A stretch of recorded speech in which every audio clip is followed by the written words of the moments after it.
আসসালামু আলাইকুম। প্রিয় দেশবাসী, আশা করি সবাই ভালো আছেন। এই হচ্ছে আমার বাতেন তালুই। আমার তালুই লাগে। তো উনি অনেক ভালো মানুষ ছিলেন, মানুষের অনেক উপকারে আসতো। উনি কোমরের একটা ওষুধ দিত, আমাকেও দিছে ওষুধরা। দেওয়ার পর আমি আলহামদুলিল্লাহ আমি এখনো ভালো আছি। কোমর টইনা গেলে বা কোমরে যারা শক্তি পান না, এই একটা ওষুধ দিত উনি, বা আরো অন্যান্য আয়ুর্বেদিক চিকিৎসা করতো।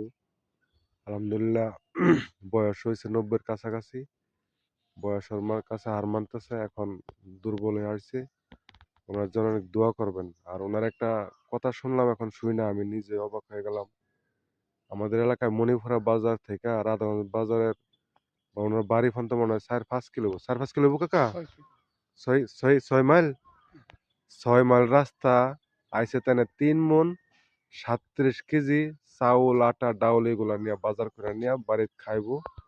মণিপুর থেকে নিয়ে ওনার বাড়িতে গেছে। ওনার বাড়ি হচ্ছে শিবপুর থানা, রায়পুরা থানা থেকে শিবপুর থানাতে উনি মাথায় করে নিয়ে গেছে 3 মণ 37 কেজি। একটু ভাববেন সবাই, যুদ্ধের সময়, ওই সময় যুদ্ধ যুদ্ধ চলতেছে কাকা, দেশ যুদ্ধ চলতেছে।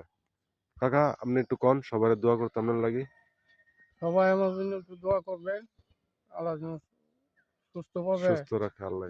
মাটির নিচে আল্লাহ হ্যাঁ, মৃত্যু করে এই যদি ভুল আমার ত্রুটি হয়ে থাকে, মোবাইলে অনেক দেখবো ভিডিওটা, সবাই ওনার মাফ করবেন সবাই এবং মাফ ওনার করবেন। ওনার জন্য সবাই দোয়া করবেন। অনেক ভালো মানুষ, আমার সাথে অনেকদিন পরে দেখা হয়েছে।